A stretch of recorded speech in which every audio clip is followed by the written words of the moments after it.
तो जय हिंद दोस्तों, उम्मीद करता हूँ आई होप सभी अच्छे होंगे और स्वस्थ होंगे और मस्त होंगे। तो आज इस वीडियो में हम सीखने वाले हैं क्रिएट क्लासिक ट्विन के बारे में और शेप ट्विन और मोशन ट्विन के बारे में। तो शेप ट्विन और क्लासिक ट्विन का और मोशन ट्विन का क्या काम होता है हमारे एडोब एनिमेट सीसी में, आज हम यही सीखने वाले हैं इस वीडियो में। तो आप इस चैनल पर नए हैं तो एक लाइक और एक सब्सक्राइब जरूर से कर देना, क्योंकि एक लाइक और एक सब्सक्राइब करने से हमें मोटिवेशन मिलता है अगले वीडियो को बनाने के लिए। और अगर आप इस चैनल पर नए हैं तो एक लाइक जरूर।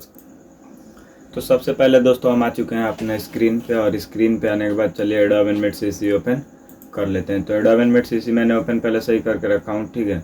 और इसे थोड़ा सा मैं एडजस्ट कर लूँ पहले, ठीक है। एडजस्ट हो गया। और ये सारे कैरेक्टर को कर लेना है सेलेक्ट, ठीक है। और सेलेक्ट करने के बाद पहले फर्स्ट की पे आ जा, फर्स्ट फ्रेम पे आ जाना है, ठीक है दोस्तों। यहाँ से हम फर्स्ट पे आ जाना है और आने के बाद इस सभी कैरेक्टर को कर लेना है सेलेक्ट। और सेलेक्ट करने के बाद कंट्रोल शिफ्ट डी डिस्ट्रीब्यूट से डिस्ट्रीब्यूट टू लेयर, ठीक है। और जो फर्स्ट वाला फ्रेम है इसे कर देना है डिलीट। और डिलीट करने के बाद यहाँ से जितना की फ्रेम है, देखिए हमारा इतना लेयर्स है। तो ये सारे लेयर्स को पहले हमें सीखना है इस वीडियो में क्लासिक ट्विन, मोशन ट्विन और शेप ट्विन के बारे में। तो आज हम इस वीडियो में सीखने वाले हैं क्लासिक ट्विन के बारे में, ठीक है। तो क्लासिक ट्विन, तो सबसे पहले अब हम इस कैरेक्टर को चलाएंगे। तो चलाने के लिए सबसे पहले आपको फर्स्ट की पे ही कैरेक्टर को सेट कर लेना है अच्छे से, ताकि चलने वाले पोज में रहना चाहिए आपको कैरेक्टर, ठीक है। तो यहाँ से मैंने थोड़ा सा डबल क्लिक करके सेट करके एंकर पॉइंट यहाँ पे रख दिया हूँ, और यहाँ से इसको थोड़ा सा आगे की तरफ कर दे रहा हूँ, ठीक है। और इन दोनों को भी, इसको भी शिफ्ट के साथ दोनों को सेलेक्ट कर लेना है और एंकर पॉइंट को यहाँ पे सेट हम कर देंगे, ठीक है दोस्तों। यहाँ पे सेट करने के बाद यहाँ से एंकर पॉइंट हल्का सा इसको हमें पीछे की तरफ कर देना है। पीछे करने के बाद ये देखिए इस हाथ को थोड़ा सा दोनों को सेलेक्ट कर लेना है शिफ्ट के साथ, और सेलेक्ट करने के बाद एंकर पॉइंट यहाँ पे लाकर सेट कर देना है। और सेट करने के बाद यहाँ से हल्का सा हम आगे की तरफ कर देंगे, ठीक है। तो ये थोड़ा ऊपर की तरफ आएगा हमारा इतना पे, और इससे हमें पीछे की तरफ हल्का सा शिफ्ट के साथ एंकर पॉइंट सेट करके यहाँ पे हल्का सा मैंने पीछे कर देना है, ठीक है। और यहाँ पे ये दोनों है, तो इन दोनों को हमें लाना पड़ेगा नीचे, ठीक है। तो यहाँ से मैंने इसको भी नीचे कर दे रहा हूँ, और ये भी हमारा नीचे करना पड़ेगा, ठीक है। तो मैंने इन दोनों को नीचे कर दिया, ठीक है। सॉरी, हाँ, नीचे की तरफ थोड़ा सा इतना पे मैंने कर दिया, हाँ ये हो गया। और इसको नीचे दोनों को मैं पीछे कर दे रहा हूँ एंकर पॉइंट सेट करके, ठीक है दोस्तों। यहाँ से पीछे, तो ये कौन सा लेयर है, ये वाला, ठीक है। और ये यहाँ पे है, तो 7 नंबर लेयर के यहाँ पे हम लाकर रख देंगे। और इसका जो है हमें इसके नीचे ये जा रहा है ना, तो इसे पूरा नीचे कर देंगे, ठीक है दोस्तों। तो देखिए यहाँ पे हो गया। और ये होने के बाद आपको फर्स्ट ही पे सेट कर लेना है, और सिंपल सा आपको 40 की फ्रेम पे आ जाना है, और आकर यहाँ पे कर देना है F6, ठीक है। F6 करने के बाद F6 करने के बाद आपको सिंपली 20 की फ्रेम पे आ जाना है, और यहाँ पे भी करना है सभी को सेलेक्ट, और यहाँ पे भी कर देना है आपको F6, ठीक है। F6 करने के बाद दोस्तों क्या करना है कि ये कैरेक्टर का जो पोज है इसे हम चेंज करेंगे इस फ्रेम पे, ठीक है। तो जो पोज चेंज करने के लिए दोनों को शिफ्ट के साथ हम पकड़ लेंगे ये पैर को, और ये जो एंकर पॉइंट है यहाँ पे सेट करके इसे पीछे की तरफ हम रोटेट कर देंगे, ठीक है। यहाँ से देखिए रोटेट हमारा हो गया। और ये जो फिर है इसको भी हम यहाँ से दोनों को सेलेक्ट करेंगे, और सेलेक्ट करने के बाद एंकर पॉइंट इसका भी सेम हम यहाँ पे सेट कर देंगे, और इसको भी हम आगे की तरफ रोटेट कर देंगे, ठीक है दोस्तों। तो ये थोड़ा सा ऊपर की तरफ जा रहा है तो हमें नीचे कर लेना है, सॉरी, यहाँ पे थोड़ा सा ही करना है अपने हिसाब से, ठीक है। इतना पे मैंने कर दिया। और करने के बाद ये जो देखिए हाथ है दोनों, इन दोनों हाथ को हमें यहाँ से एंकर पॉइंट पहले सेट करके ही इधर उधर करना है, ठीक है। तो यहाँ पे मैंने इसको आगे की तरफ सेट कर दिया, ठीक है। तो सेट करने के लिए ये देखिए पीछे घुस रहा है, तो इसे हम पहले ऊपर कर दे रहे हैं, ठीक है। इतना पे कर दिया, ठीक है दोस्तों। और इसको दोनों को हमें और हल्का सा पीछे की तरफ कर देना है एंकर पॉइंट सेट करके,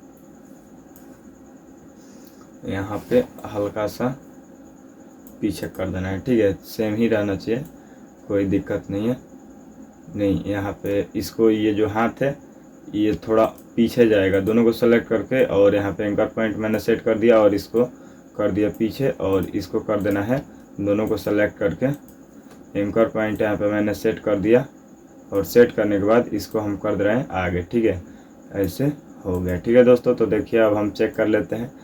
थोड़ा सा हमारा एनिमेशन हो गया। अब हमें क्या करना है, हेड पे आ जाना है। हेड पे सेलेक्ट करना है एक बार क्लिक करके, और जूम करके आप स्पेस बार से हैंड टूल आ जाएगा। ठीक है, और इसे रोटेट नीचे की तरफ कर देना है। ठीक है दोस्तों, इतना पे मैंने रोटेट कर दिया। और रोटेट करने के बाद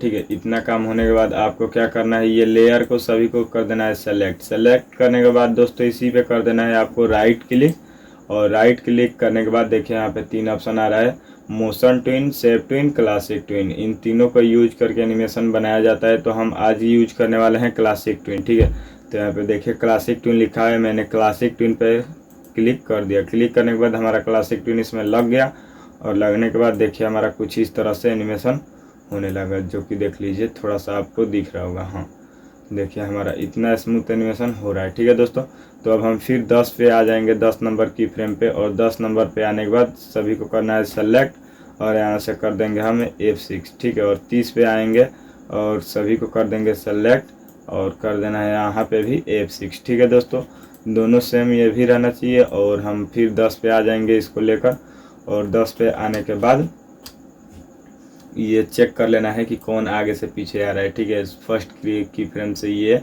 हमारा ये वाला पैर है आगे से पीछे की तरफ आ रहा है। ठीक है, तो मैंने थोड़ा सा यहाँ से इतना पे इसको रोटेट कर दिया। ठीक है, और इसको अब हम फिर यहाँ से जो हाथ है इसका थोड़ा सा आगे की तरफ हम रोटेट कर देंगे। दोनों को सेलेक्ट कर लें, यहाँ पे एक ही सेलेक्ट करके हल्का सा इतना पे मोड़ देना है। ठीक है, और इसको फिर हम आ जाएंगे 30 नंबर की फ्रेम पे, और यहाँ पे आने के बाद इसको जो ये पीछे वाला पैर है ये आगे से पीछे की तरफ आ रहा है, तो इसको भी हम थोड़ा सा यहाँ से रोटेट कर देंगे। और रोटेट करने के बाद ये जो है इसको भी हम थोड़ा सा पीछे की तरह हम रोटेट कर देंगे, जो इसका हाथ है। ठीक है दोस्तों, इतना होने के बाद फिर हम आ जाएंगे 10 नंबर की फ्रेम पे, और आने के बाद सभी कैरेक्टर को अपना कर लेंगे सेलेक्ट। और सेलेक्ट करने के बाद ये जो नवा थोड़ा सा पैर मुड़ा हुआ है इसे हम शिफ्ट के साथ छुड़ा लेंगे, और छुड़ाने के बाद आपको एरो बटन से पहले जूम कर लेना है, और जूम करने के बाद ठीक है यहाँ पर जूम करके देख लेना है, और यहाँ से कर देना है 1 2 3 दान एरो बटन से ऊपर की तरफ कर देना है। ठीक है दोस्तों, ऊपर की तरफ करने के बाद फिर 20 नंबर की फ्रेम पे आना है, और सभी को क्या करना है सेलेक्ट कर लेना है। ठीक है दोस्तों, और सेलेक्ट करने के बाद एंकर पॉइंट इसका यहाँ पे नीचे की तरफ सेट कर देना है। और सेट करने के बाद इसको फेस पे थोड़ा जूम करेंगे हम, और जूम करने के बाद यहाँ पे ये जो बीच में दिख रहा है इसको हम क्या करेंगे शिफ्ट के साथ हल्का सा नीचे की तरफ कर देंगे। ठीक है दोस्तों, और नीचे की तरफ करने के बाद मैं छोटा कर रहा हूँ, और छोटा करने के बाद फिर आ जाएंगे 30 नंबर की फ्रेम पे, और यहाँ पे आने के बाद फिर सभी को मैंने कर दिया सेलेक्ट। और सेलेक्ट करने के बाद दोस्तों ये जो पैर हमारा इसका थोड़ा सा मुड़ा है इसको हम शिफ्ट के साथ छुड़ा लेंगे, और छुड़ाने के बाद फिर हम इसमें भी कर देंगे 1 2 3 दान ऊपर कर देंगे एरो की से। ठीक है, और बस इतना होने के बाद क्या करना है कि आपको सिंपली बाहर आ जाना है। ठीक है, बाहर आने के बाद चलिए अब हम अपना एनिमेशन चेक करते हैं। ठीक है दोस्तों, तो कंट्रोल एंटर मार रहे हैं, और देखिए हमारा कैरेक्टर कितना स्मूथ तरीके से चल रहा है। आपको यहाँ पे